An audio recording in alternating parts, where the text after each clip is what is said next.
Hi everyone. Hi, Bomjia. Bonjia. I need to correct that. Okay. Good morning to all of you. I know it's very hot, but our conversation today is going to be very engaging. Hi, everyone, again. Welcome to this interactive discussion. We are in the event titled Collective Action for Gender Equality and Climate Justice Overcoming Pushback Through Collaboration and Bridge Building. It's a mouthful, but basically, I know that this issue is so dear to our heart that even without all these long words, we know what we want to achieve here in the heart of Amazon at COP30. We really, really want to thank you for joining us here today. And to quickly introduce myself, I am Bindu Bandari. I am UN Women's Program Specialist for Gender Responsive Climate Action, as well as the thematic lead for Feminist Action for Climate Justice Action Coalition. The event today is being co-organized by UN Women, the Nordic Council of Ministers, who is generously hosting us in this beautiful pavilion, and the generation equality. I see a lot of our incredible partners from the generation equality here, so a big shout out to all of you for being here.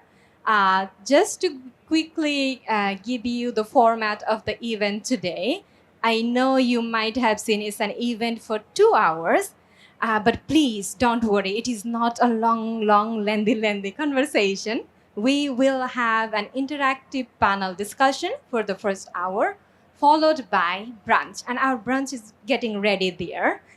During brunch, we will also try to make it interactive. We have our incredible youth leaders who I'm sure have very creative ideas to make it interactive. So without any further ado, with thanks to all of you for being here, I would like to now kindly invite Nina Agad, Head of Communication, Nordic Council of Ministers, to give opening remarks for the event and kick us off. Nina, over to you. Thank you so much. Dear colleagues, dear friends, welcome to the Nordic Pavilion. And my warm greetings passing the warm greetings from our Secretary General that unfortunately couldn't be here today. We at the Nordic Council of Ministers, we are an intergovernmental body of the Nordic countries. So 8 countries working very closely together. Through the Nordic cooperation, we tackle shared challenges, seize common opportunities, and promote effective policy solutions. We work across a wide range of areas, from culture and education to economics and innovation.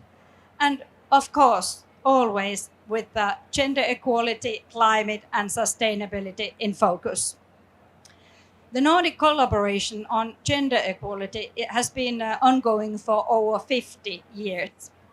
Together, we have worked to ensure that equality prevails in all areas of our societies.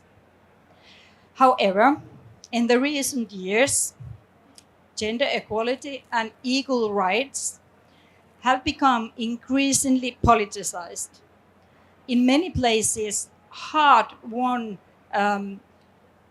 gains has been questioned or even actively rolled back. The Nordic governments are deeply concerned about this global pushback. And we are equally concerned about the uncertain times we face in climate and environmental policy. Multilateralism is under pressure like never before. That is why all Nordic governments stand firmly behind the rule-based international order. They work closely together in multilateral organizations like the UN and remain committed to global collaboration. Just in last month, the Nordic ministers responsible for climate and environment issued a joint declaration emphasizing the importance of reinforcing multilateral environmental governance. because effective multilateralism is key to ensuring that green transition leaves no one behind. It builds trust, promotes equality, and strengthens shared responsibility. In November last year, the Nordic Ministers for Gender Equality issued another declaration, a call to action. They stressed the urgent need to stand up for gender equality, to defend the progress we made, and to keep pushing forward. This joint effort is called Pushing for Progress. And that is exactly what we are here to do. Push back the pushback and push even further for gender equality, for equal rights, for progress.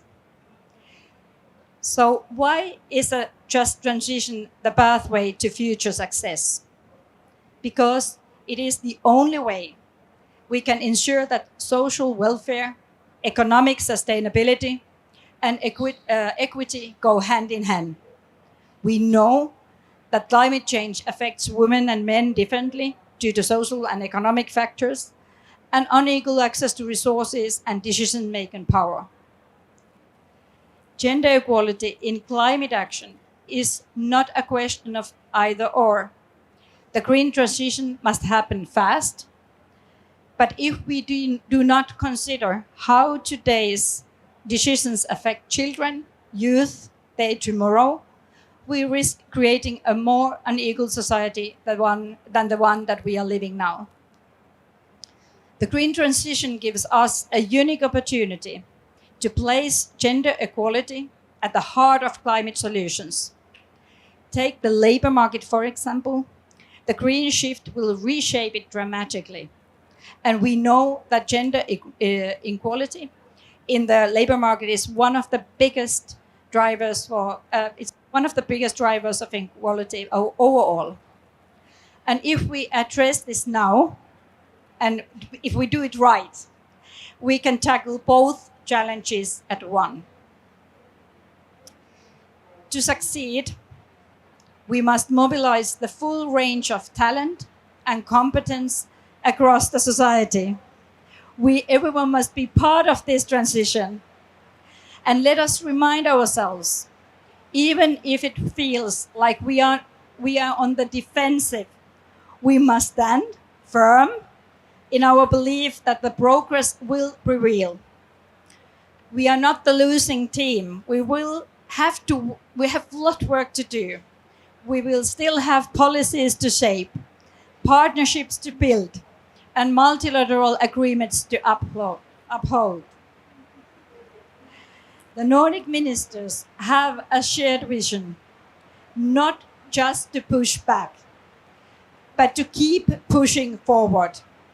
And we will still strengthen our efforts in global coalition building in the years ahead.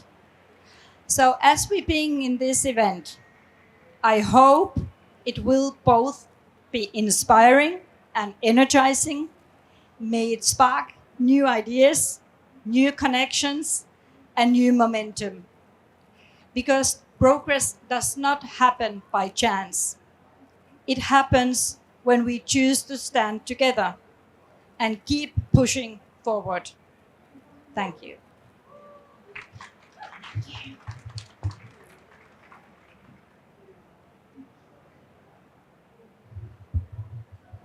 Thank you so much, Nina. We really, really value our partnership with the Nordic Council of Ministers and couldn't agree more. We can only progress together collectively, not by a chance. We need to be intentional about that. And building on that note, we will be joined by our esteemed panelists today to hear some of the concrete examples on how do we collectively push forward. So without any delay, I think that Rain is cheering for us, saying that yes. Okay, without any further delay, I would like to introduce our panelists. We have 4 panelists today joining us, very diverse panel.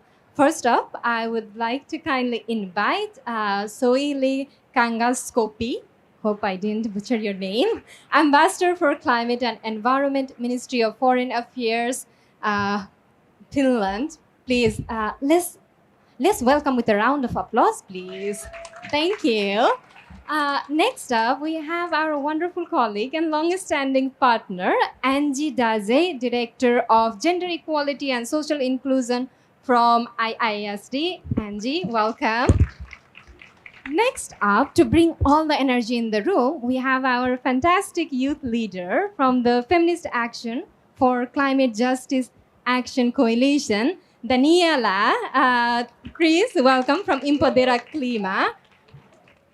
Yes. And Daniela will be delivering her remarks, her panel discussion in Portuguese, and will be supported by dear Izzy.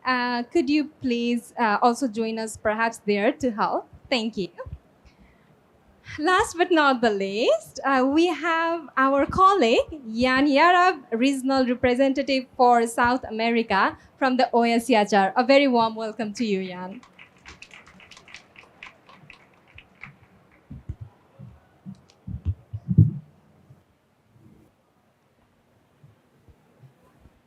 Thank you so much.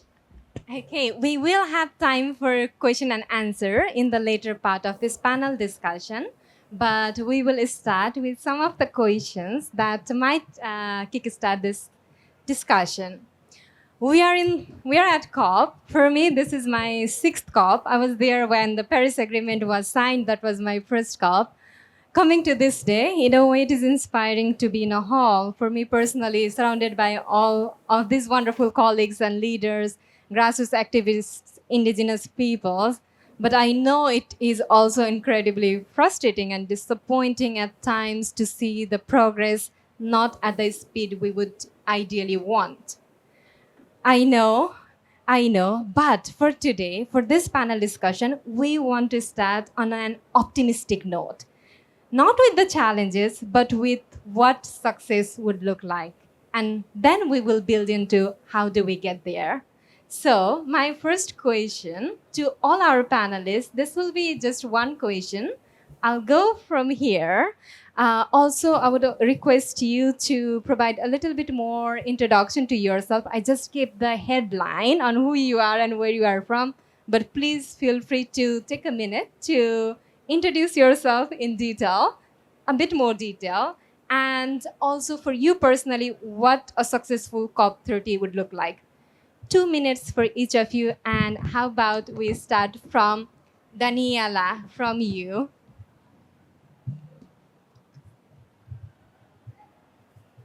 Bom dia. Tá funcionando? Hello. Okay. Yeah. Bom dia, gente. Não tá funcionando? Agora tá?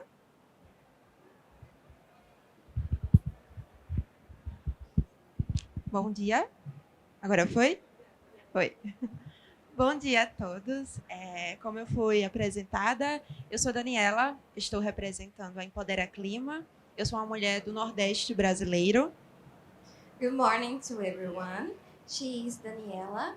As said before, she is from the Northeast region of Brazil. O Nordeste brasileiro é uma região que ainda não é tão incluída nas negociações climáticas. Então, para mim, é uma honra estar aqui conversando com vocês. Brazilian Northeast is a region that is still not included in climate discussions. So it's an honor to be here today discussing with all of you. E já introduzindo, né, a resposta, é a minha terceira COP de clima, então a gente vem fazendo esse trabalho, como foi a palavra mutirão utilizada para esse ano. It's my 3rd COP, and we are already doing a mutirão, as said by the presidents of the COP. E a gente precisa dessas ações mais concretas, porque já é a 30ª COP, a gente não vê muita ambição climática acontecendo. Foi, para quem trabalha com gênero, foi incrível ver que 90 países já assinaram a declaração global pedindo ação de gênero. We need more concrete actions because it's the 30th edition of COP and countries need to have more ambition. It's amazing that 90 countries already signed it. The um, the gender action plan. E a gente vê que ainda fica só no papel, fica nos planos, mas não existe essa ação concreta, que é o que a gente precisa. A gente precisa dessa ambição, a gente precisa tirar essas metas do papel e a gente precisa colocar tudo em prática que a gente debate há 30 anos e continua com essa trava para que as negociações avancem.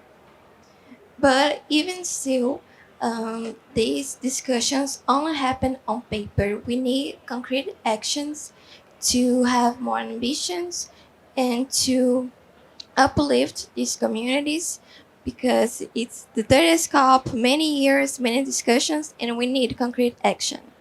E para finalizar essa primeira pergunta, a gente precisa de mais ação, a gente precisa de mais ambição, a gente precisa ter mais mulheres liderando as negociações, mulheres no governo, porque a gente já sabe que as mulheres são as ativistas, são as que se preocupam com o meio ambiente, mas quando a gente olha as fotos e os locais onde estão sendo tomadas as decisões, a gente não vê as mulheres em peso lá. Então a gente precisa desse ponto de virada.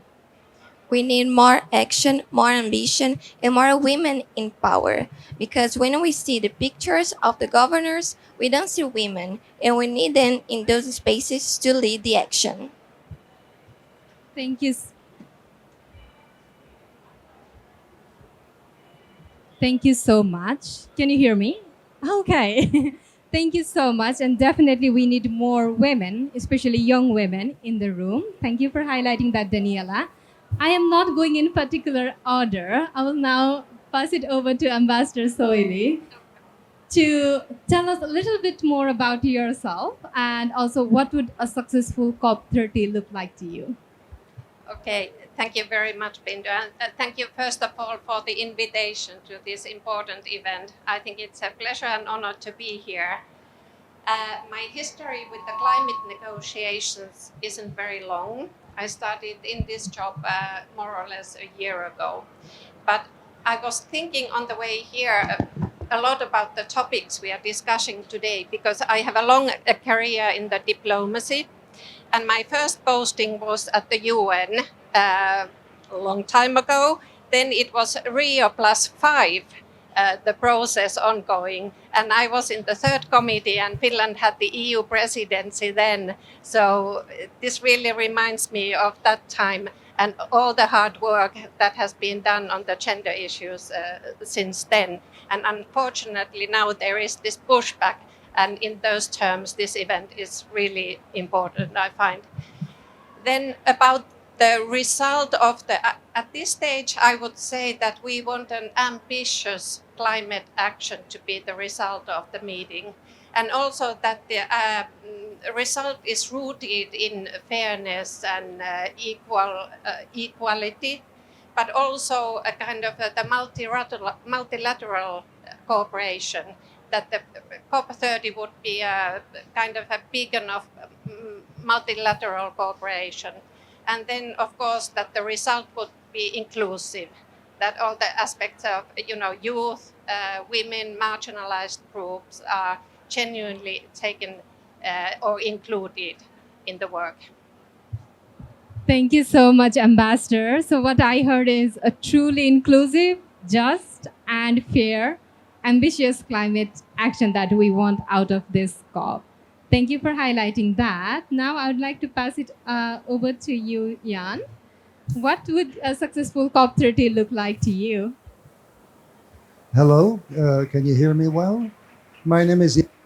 I am the regional representative of the Office of the High Commissioner for Human Rights, the regional representative for 7 countries of South America. And our office has had a growing engagement with the COPs. And here we are also on an issue where which we share with our colleagues from another UN agency, UN Women. I would like to thank the Nordic Council and acknowledge its leadership. As you all know, in many ways, we in the UN look at Nordic countries for leadership and support. Successful COP30 should obviously include ambitious national determined contributions, but these, in our view, should align the climate commitments with human rights obligations. Because a just and equitable transition away from fossil fuels must be grounded in human rights. We have to look at those who are affected by climate change on the one hand, and this, of course, includes women, children, vulnerable populations, particularly, of course, indigenous peoples. But we need to also look at the potential and real impact of the changes which are introduced as part of the energy transition, extraction of critical minerals, dams, wind energy. They all contribute to the climate goals, but they may have locally a negative impact on the rights of vulnerable communities. And we must ensure that past mistakes are not repeated. And specifically, looking at the gender dimension, a successful gender action plan should anchor the gender equality as a legal obligation, should enhance the availability of disaggregated data, should commit to strengthen the participation of women and girls as agents of change, and of course also advance gender responsive and gender transformative capacity building and finance, and strengthen the monitoring, accountability, and access to justice.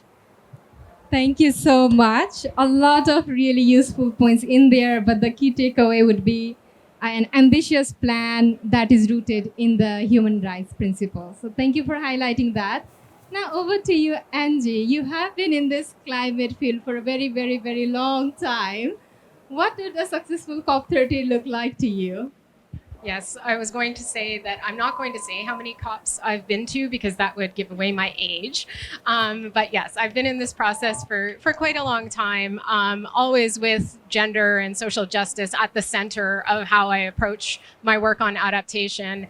And at the International Institute for Sustainable Development, I lead the work on gender equality and social inclusion of our resilience team at IISD. And I'm just really pleased to be here, and thanks so much to the organizers for inviting me. For me, I'll highlight two things for a successful COP30. The first is a gender action plan that is robust, that's actionable, that has inclusive language, and that creates a really clear roadmap for mainstreaming gender in an intersectional approach across all the streams of climate action. And the other piece, because my work focuses on adaptation, the other piece that we're closely following is the Global Goal on Adaptation and the indicators that are being developed there. So what we hope to see is a set of indicators that includes a dedicated, at least one, dedicated gender indicator for the iterative adaptation cycle, and then disaggregation of data across all of the relevant indicators that fall within the different thematic targets. So those are the big things that I'm looking for a successful COP30. Thank you so much, Angie. You highlighted two key agenda items that we all are looking forward to out of many, many. One is ambitious gender action plan. The next one is the global goal on adaptation, GCA. Thank you for that. Now we have come to hear from our panelists on what a successful COP would look like.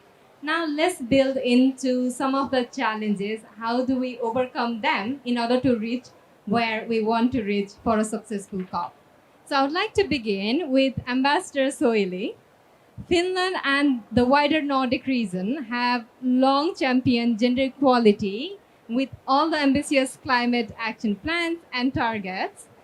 But in this context of growing pushback on gender and human rights language in climate negotiation that we all have been seeing, Based on your extensive experience in the policy and governance from all the way from the UN to the ministry, what would you say? How can we keep these conversations constructive and build bridges across these differing perspectives?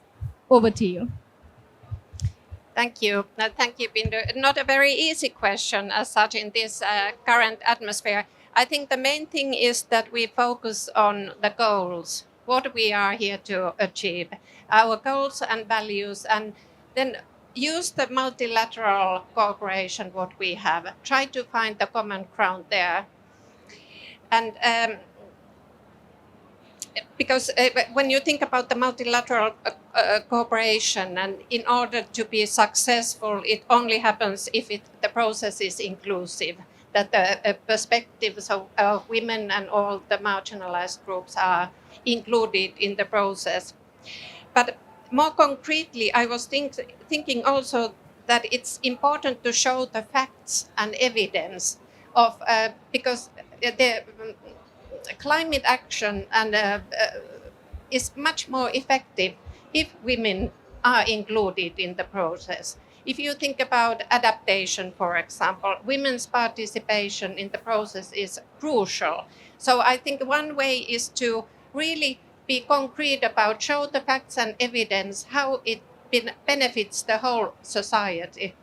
And then the basic thing, and based on my own experience at the UN, is really the dialogue and kind of communication between delegates and all that. And really, I think that's the key, that we have to talk to each other, explain and share our own experiences and try to find the common nominators and common ground. And also kind of, I was thinking also about the Nordic cooperation, because this is a subject that really joins us, that regional cooperation is a kind of a vehicle here. And we as the Nordics are doing a lot in this field, and maybe we can reach out to other regions and other groups and really continue this dialogue. Thank you so much, Ambassador Soili. Really important points in there. The first one is to encourage dialogues and cooperation between different stakeholders, differing perspectives, differing values, but all looking towards a common goal. Thank you for highlighting that. And now moving to Angie. Angie, you mentioned that you have been working on this for decades. And I'm sure you have had your moments of ups and downs in this climate journey. I'd like to now turn over to you and ask, what do you see as the key barrier? We know there are many, but the key barriers in truly integrating gender equality into climate policy and action. Over to you. Thanks. I think that the first one I'm going to speak to is quite obvious. I think there are still institutional and collaboration gaps. We are making progress, but there are still some gaps in terms of the collaboration between the gender actors and the climate actors. So, for example, gender ministries, gender experts may not be seen as central to a climate coordination mechanism that's being set up. And so we're not leveraging the knowledge and expertise and experience to integrate that into adaptation planning and decision making. There's also a bit of a lack of shared language. You talked about dialogue. I think meaningful dialogue between the climate folks and the gender and social justice folks can sometimes be difficult because we just don't have a shared language to talk about the issues. And that makes it hard to come to a common understanding of what the challenges are and how we move forward. The second thing I wanted to highlight is just complexity. Adapting to climate change, it's really complex. It cuts across sectors, it cuts across levels of governance, it's long-term, it's iterative. So managing climate risks is really difficult. And then when you add this additional layer of trying to also address gender equality, it just brings more complexity into the process. So for example, it's relatively easy to, if you're doing a risk and vulnerability assessment, it's relatively easy to quantify the economic impacts of climate change in a particular sector, for example. But it's not as easy to analyze power dynamics that exacerbate the vulnerability of women and other underrepresented groups. And then lastly, I think there's the fact that both adaptation and gender equality are very much about process. It's about how decisions are made. It's about who's at the table, what evidence is used. And they both really require deep systemic change. And this doesn't lend itself to quick wins and quantifiable outcomes. So even when progress is being made, it can be hard to see it. And I think that's a real barrier to us being able to really invest and move forward. Thank you so much, Angie. I'm not sure if I can summarize all those great points, but what I'm hearing is that shared language, we do not often have shared language across different sectors, across different generations. And building onto that point, I would like to now move to Daniela. Daniela, you have been working on this youth network, Youth Organized and Empodera Clima. You are also the co-founder of Brazilian Biodiversity and Climate Network. How do we make sure that the voices, the language of young people are truly, truly integrated in halls like these of COP and beyond? Over to you. O trabalho que a gente faz nessas organizações, ele vem muito de que as juventudes, elas não para estarem apenas como as representantes dessa faixa etária, mas elas precisam dessas capacitações. Our work we do in these organizations is based on the facts that youth not only need to be present in those spaces, but they also need to lead the action, lead the change. Então, a gente desenvolve trabalhos de capacitação e, para além dessa capacitação, dentro da Empodera e em outras organizações que trabalham com juventudes, a gente também possibilita que essas jovens lideranças elas estejam nos espaços para que elas sejam não só as líderes do amanhã, mas para que elas já comecem esse trabalho hoje, estando nessas proposições de soluções. Based on that, we do capacity building programs, not only at Empodera Clima, but also at other youth organizations, so that young people are at these spaces, not only leading the change of tomorrow, but also of today. Então, o que a gente tem feito são olhar para essas juventudes que são diversas, o Brasil por si só, continental, e aí a gente faz todas essas construções de capacidades e colocam essas juventudes para estarem nesses locais, como a COP, trabalhando na incidência e no advocacy com os governos, trabalhando com outras organizações, para que a gente garanta que as decisões, que as ações tenham as juventudes, mas não apenas as juventudes como representantes, mas as juventudes sendo as lideranças do hoje para que essas soluções sejam concretas. So what we do is to give training to the youth. So what we do is to give training to the youth so that they occupy the spaces, not only to be in spaces such as the COP. Brazil is a very diverse country. We have diversity in gender, in race, in class, in territories. And what we do is to train them to be in these spaces. We have a big delegation here from Empodera Clima, and also to be at other negotiation spaces, high-level spaces, so they also can negotiate and be active leaders. Thank you so much, Daniela, for highlighting that these voices of young women need to go beyond the venues of COP, must be systematically integrated into the curriculum, into different spaces, and not just limited to COP. Very important. Thank you for highlighting that.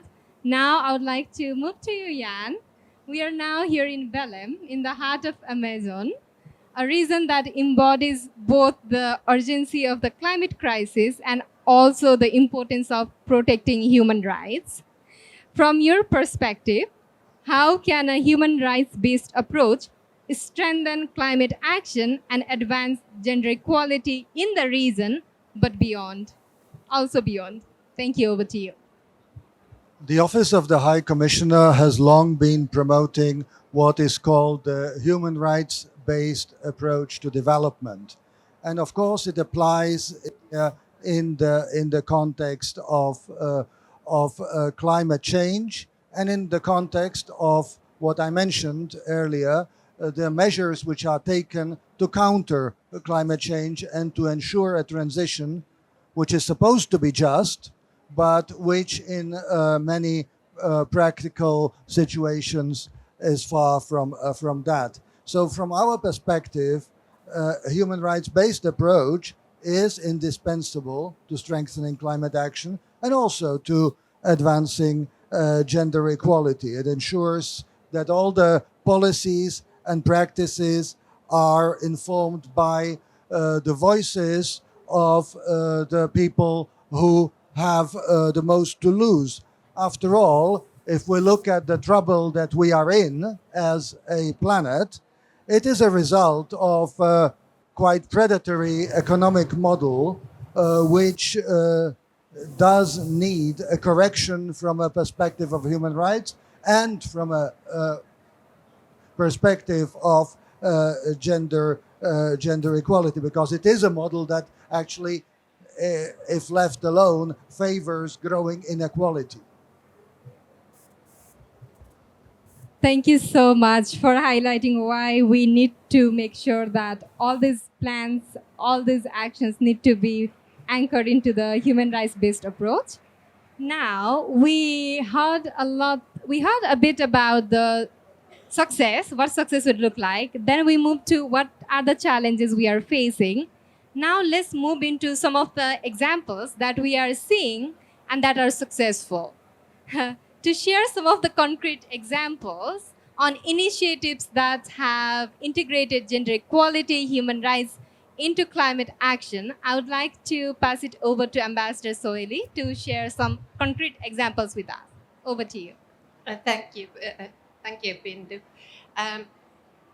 Finland has actually, since long time ago, realized that climate action to be meaningful and effective, the gender perspective needs to be included and mainstreamed there. And since 2008, I think Finland has been working very actively also to include gender in international climate negotiations. And I'm actually very happy and proud to say that Finland was, I think, the initiator and a key to include gender in the Paris Agreement. So we have a kind of long tradition in this sense. But then domestically, Finland's current government for gender equality outlines 50 concrete measures to promote equality, and several of them are linked to climate and environment policy.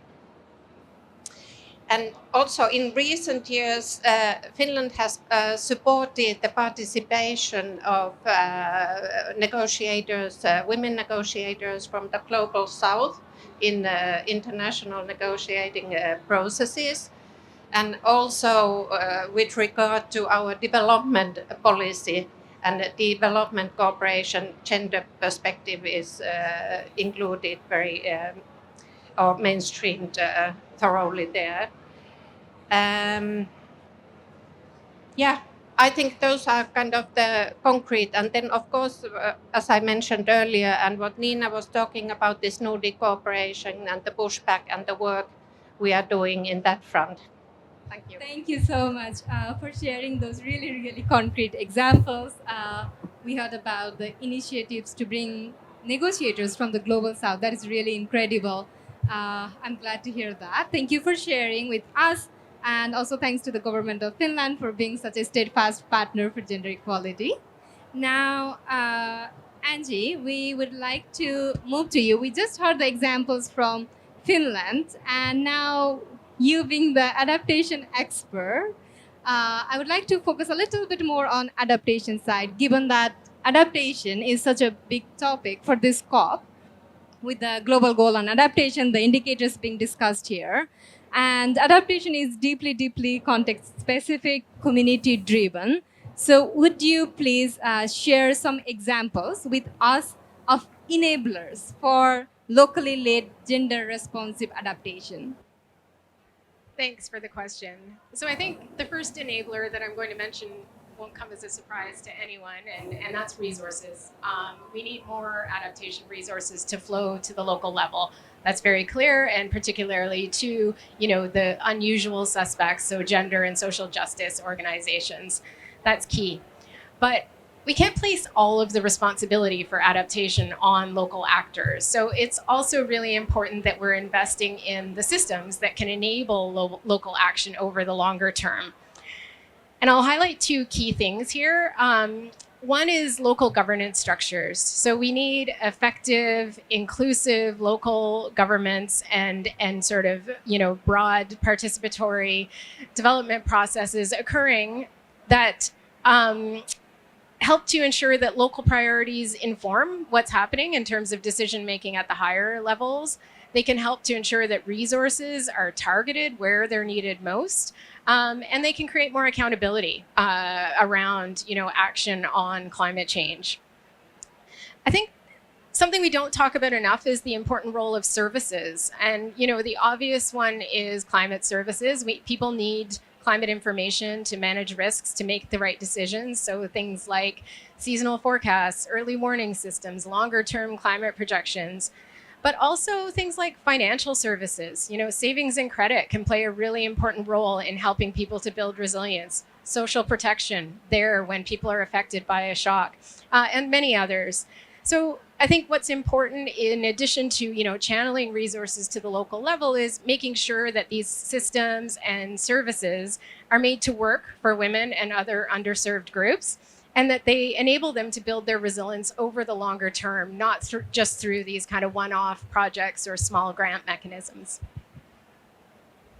Thank you, Angie. You mentioned really, really important point, and I totally agree. Perhaps it is not very well emphasized, the importance of services, different services, climate services, financial services that are really crucial to build an enabling environment so that everyone can participate in a meaningful way.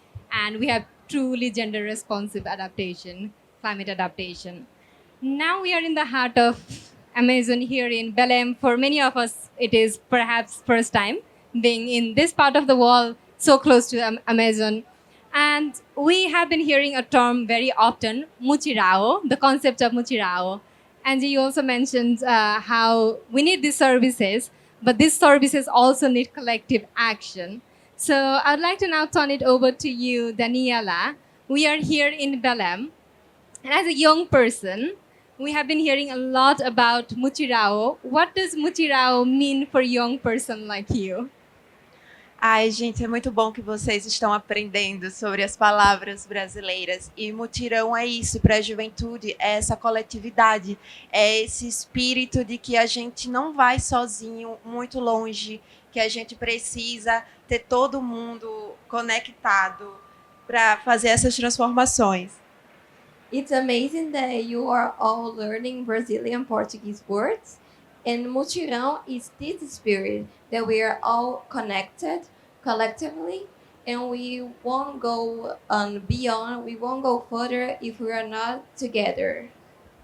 E com o mutirão a gente aprende que quando a gente se une, quando as comunidades trabalham juntas, a gente constrói coisas incríveis, a gente vai longe, a gente consegue chegar no que parece ser impossível.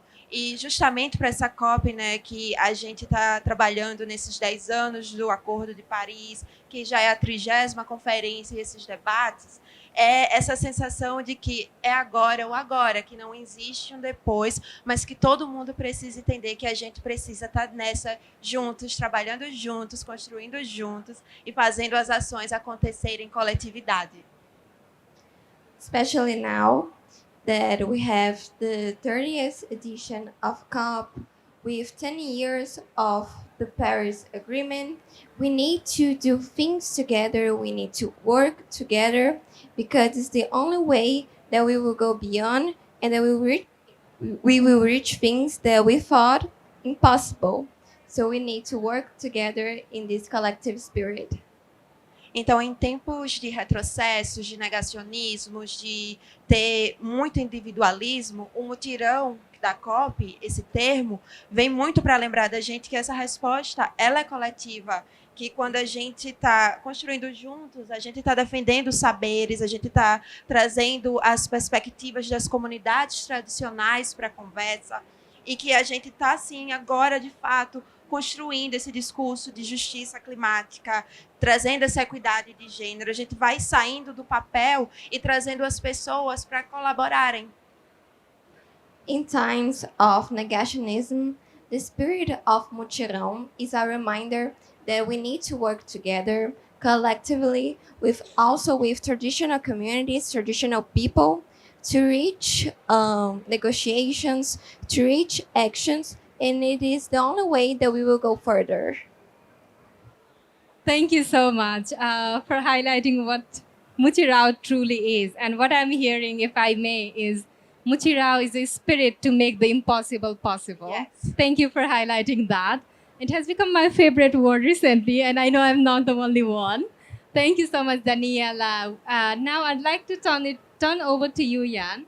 We just heard from Daniela on this concept of Mutirao, collective spirit of going further together. You are based here in the region as the regional representative for OSCHR. How can the human rights mechanism, the UN, broader UN system, the civil society partners, and other stakeholders come together in this collective spirit so that we protect our hard-won gains in the current context of pushback against gender equality, human rights, and climate action? Over to you. Thank you. I think we need to acknowledge, first of all, that the pushback or backlash that we're speaking about goes at the same time, hand in hand, against the climate agenda, against gender equality, and indeed against human rights. We see the same actors being the ones who push in that direction. And as a possible antidote, I would speak of participation on the one hand and of international standards, kind of the legal framework on the other hand. Participation, because building climate action based on gender equality and human rights requires being truly inclusive, encouraging diversity, integrating a wide range of social actors, a wide range of types of knowledge, including indigenous knowledge, that of traditional communities. It requires the effective participation of women, and that includes, again, indigenous women, women of African descent, youth in all their diversity, and of course, researchers, academics, experts, and bringing all these knowledge systems together in a common movement allows for better solutions, but also creates synergies to resist the backlash that we mentioned. And the second one, at the risk of being seen as a tough-minded legalist, I will say, let's not forget, we are not only talking about choices, we are talking about obligations of states, and these obligations are binding. The ones on human rights, the ones that I have a mandate to speak about, are in 9 binding treaties. One of them, obviously, is the Convention on the Elimination of Discrimination Against Women, the CEDAW Convention. And the states are obliged to respect the rights of the rights holders based on these treaties. They can't just say, well, no, because we have now a government which doesn't like them. So we need to also defend, I would say, the importance of the normative framework.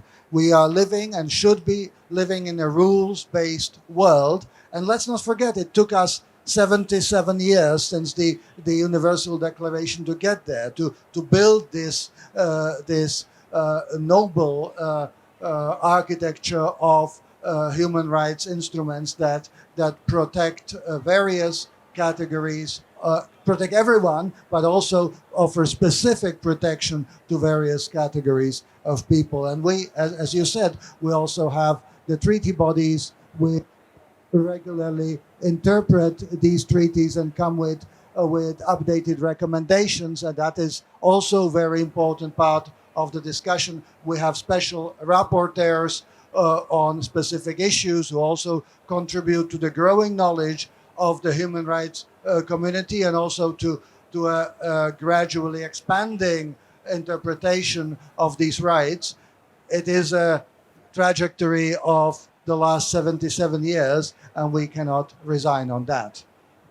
Thank you so much. That was really, really powerful to hear how it is not just about choice, but about duty bearers' obligation to the right holders. Thank you so much for highlighting that so eloquently. Now, on that note, so us as right holders and multi-stakeholders in this forum, I see some hands are up. We would like to now open the floor for questions. We have about 10 minutes to take the questions before our closing, and then we will move to our brunch reception. So without delay, I saw the hand there. Could we please pass the microphone to the colleague? Could you please state your name, where you are from, and your question, please? We request you to keep it brief, please. Thank you.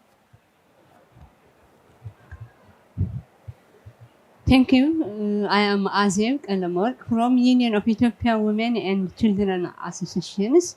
I am here with the support of UN Women, United Nations Gender Equality, and Landesa that we are working on for stand for her land right, and my organization.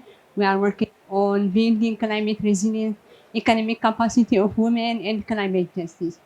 Because as you all say, that it's the main mechanism or tool empowering women from climate perspective, especially at adaptation actions and all climate actions. It's important to take into consideration to build climate resilience of women, because it's a mechanism to get out of poverty and build resilience of all vulnerable countries.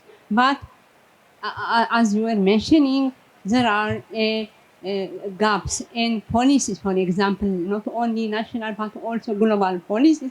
For example, in Gender Action Plan or NDCs, we want to include all the analyses or the targets, the indicators, how they are gender responsive, how states or all global policies take into consideration allocation of gender responsive budgeting. I say because unless otherwise all policies take into consideration the issue of gender and allocate budget, we cannot alleviate the issue of unpaid care and domestic work load and agricultural workload or work burden of grassroots level of farmers. You know that up to 50 and 70% of the agricultural level force of developing countries are women. So how could we get out of poverty or reach as the expected development unless otherwise we alleviate the issue of unpaid care and domestic work, the work burden of agricultural of women? You see, my organization, we have been working for the last 10 years in building climate resilience, economic capacity of women by enabling them to access finance, land, especially productive, and working or advocating for stand for her land right, finance information, market, different integrated activities, so as to enable them enhance their income and protect the degraded areas or protect the environment. So it's important to provide them, as you said, diversified climate services or take into consideration the issue of gender policies, not only in the national classes, in the global, and diversified climate smart activities. Thank you. Thank you so much. Thank you. We really value our partnership with Landesa. I stand for her land, and I'm so glad you're here with us together with other network members. Totally agreed on making these plans. We need to make these plans and spaces for women's, grassroots women's, indigenous women's, women of Afro-descendant women, young women, people with disabilities, a shared space for collective voice. Thank you so much for highlighting that. I just want to turn over to our panelists to see if you have any quick reaction, to what our friend over there said. Any quick reaction? Angie, please. Just to say, I completely agree, and I think it speaks the issue of land tenure is also really key for resilience, because it's very difficult to look long term and think about long term climate change if you don't have secure land tenure to invest in the land that you're working and living on. So thanks for highlighting that issue. Definitely. Thank you so much again for bringing that issue to the forefront. We have time for one more question. If anyone has any burning question to our panelists, oh, I see hands over there. Can we have the microphone to our colleague over there, please? Thanks so much, everyone. I'm Beth Roberts. I work with Azeb. I'm the director for the Center for Women's Land Rights at Landesa and the lead for Stand for Your Land. I heard each of you talk about the complex spaces in which you're working, and I think represented in this room, there's an enormous amount of complexity to the work that each of us are bringing to the space, and at many different levels, global levels, regional levels, national levels, local levels. I would be interested in your thoughts on coordination. How do we work at the intersection of gender and climate? Angie, you spoke to that complexity of merging those spaces. We're seeking to merge gender, climate, and land. So any thoughts you have on what can we do to strengthen coordination across sectors and across levels to really catalyze gender equality in the climate space? Do you have suggestions for that? Thank you. Thank you so much, Beth, for that incredible question. We are so glad you are here joining us today. Our panelist, maybe, who wants to go on? Jan, please. I'd perhaps venture to say that we are somehow getting there. I mean, despite difficulties that we might be having, this panel itself is a sign that these agendas are no longer seen as separate.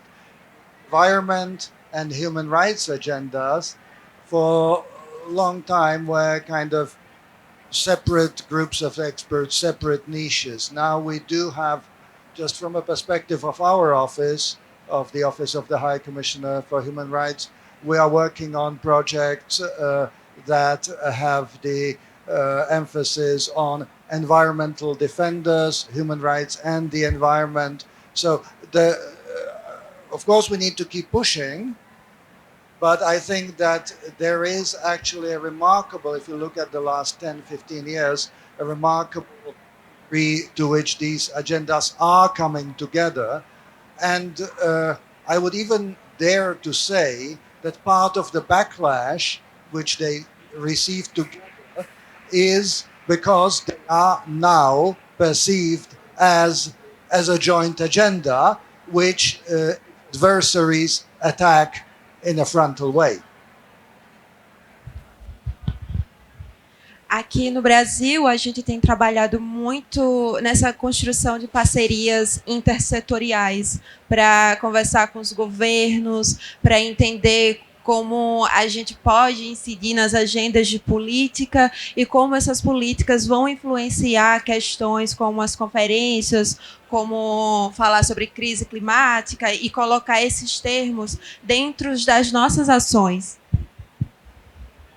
Here in Brazil, we are working with partnerships, intersectorial partnerships with the government, with the ministries, with secretaries, and how we can be included in the climate agenda and how we can work together to be part of the action and of the negotiations.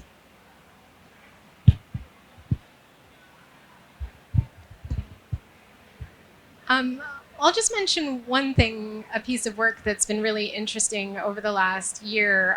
So IISD hosts the Secretariat of the National Adaptation Plan Global Network, and we've in the past primarily worked with governments, but now we're working also with civil society networks to try to strengthen their abilities to engage with their governments on national adaptation planning processes.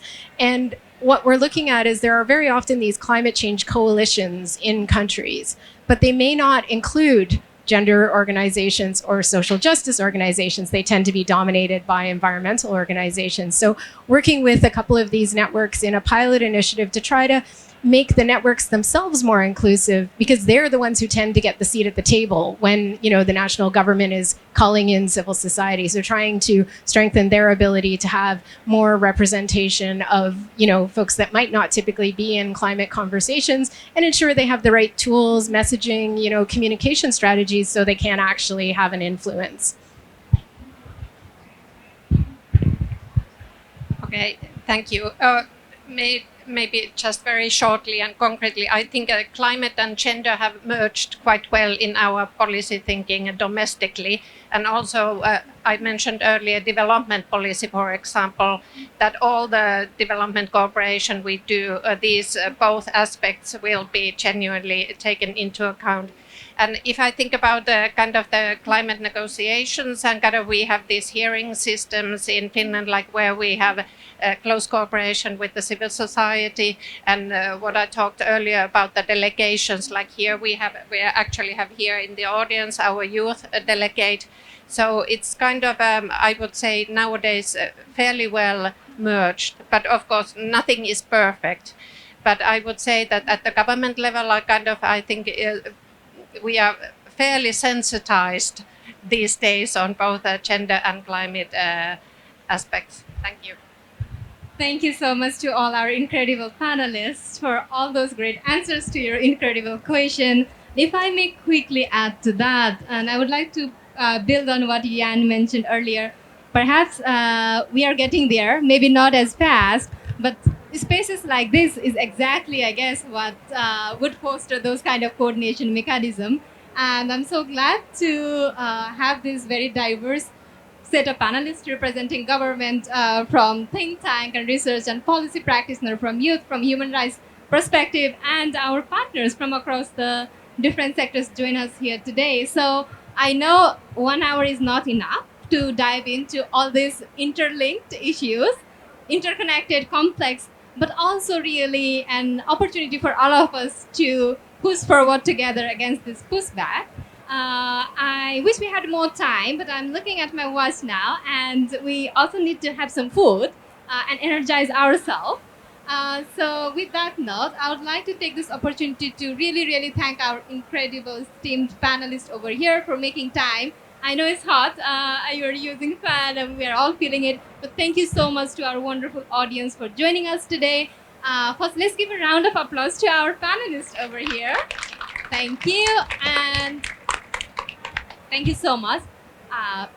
Last but not the least, I would like to now invite for the thank you and closing of this panel session, our UN Women's representative for Brazil, whom I have the honor to invite on the stage to thank on behalf of UN Women, Ana Carolina, our UN Women's representative for Brazil country office. Ana Caro, over to you. Thank you. Thank you, dear Bindu. Well, I know that everyone now wants to eat and to network, but I want, in this opportunity, to thank our partners, the Nordic Council of Ministers, in your name, Nina, and also the Feminist Action Coalition, the Feminist Action for Climate Justice Action Coalition, in the name of Danielle. And I see Renata here.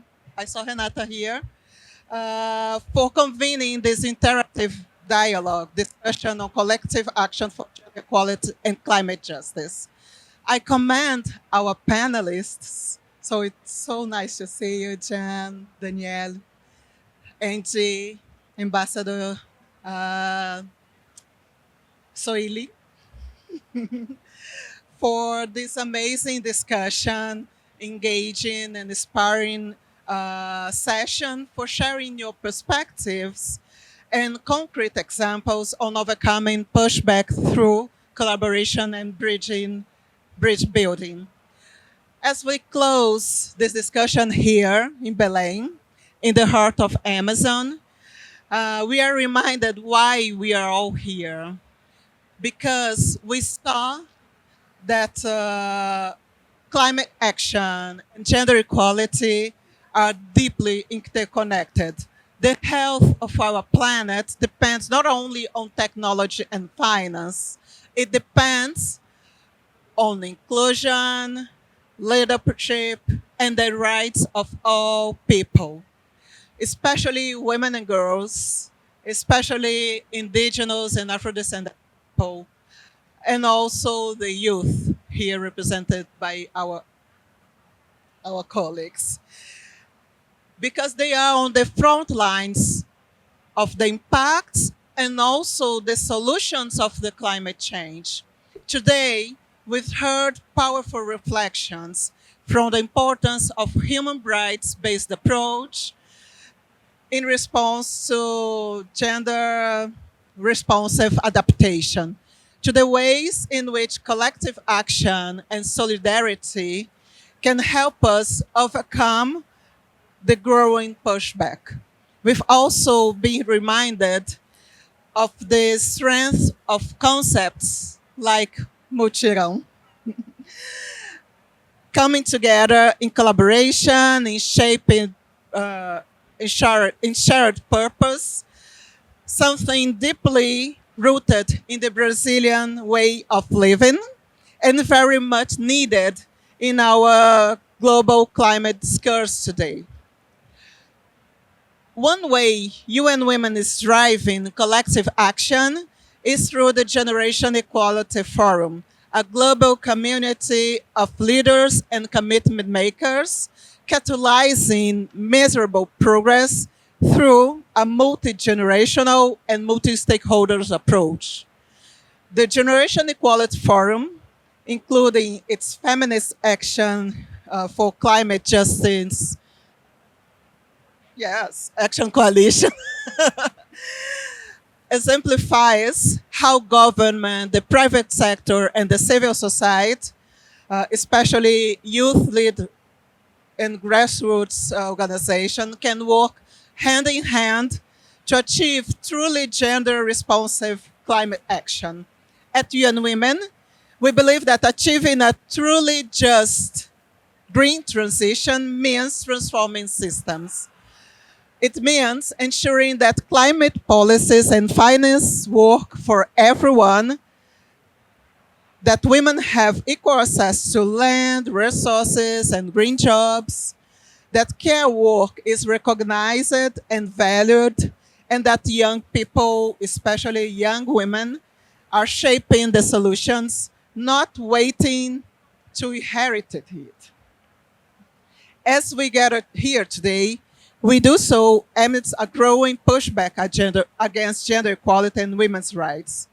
And we've heard loud and clear from our panelists, overcoming these pushbacks depends on collective action across regions, sectors, and stakeholders, from government, civil society, human rights mechanisms, youth advocates. Together, we must build bridges that advance gender equality and accelerate climate action. When women lead, change happens. As we move through COP30 and beyond, let's carry with the lessons shared today and the spirit of collaboration we've seen in this room.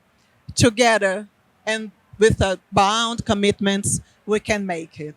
So have a good afternoon. Thank you again. Thank you again.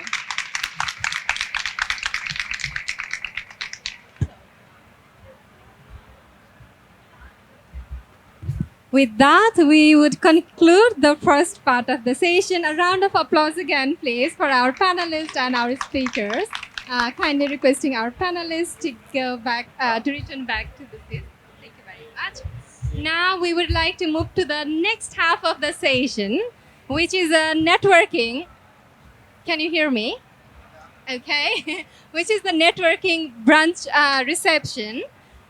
For this, to start this session, informal session of this brunch networking, I would like to request my colleague, Wengen Yorongo, Intergovernmental Specialist from UN Women, to welcome us all as we head to this networking section of this session. Thank you again, and over to you, Wengen.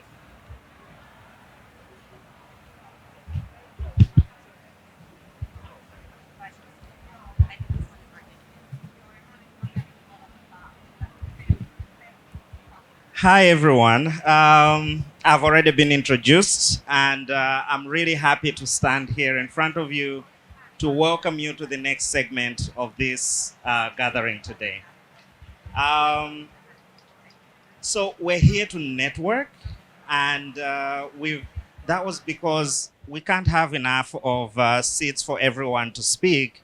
So with the leadership of our panelists and the speeches that have gone before us, we now move into having all of us sharing something that has brought us to COP30. I really have been struck by many things that have been said today. And I must say one of them is building on the ambassador's solution to making this COP a successful COP, that we really must dialogue.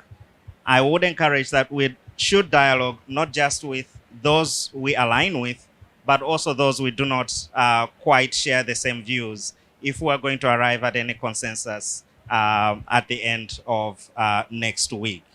So we have talked a lot about building momentum, and we know we cannot do this without food in our stomachs. And so with that, I would like to thank the Nordic Council for providing for us a meal that we're going to be sharing as we network, as we share why we're here and how we're actually going to engage to make this COP different from the COPs that have been there before, as we move forward with a gender-responsive climate action agenda to the future. So I just invite you to connect and to reflect on everything that is happening so far at COP30. Thank you so much. I believe the meal is on the right of the room. Yeah? One more thing? There is one more thing. So, Bindu, why don't you take it? Thank you so much. A round of applause for Wengen. We have, thank you so much for welcoming us.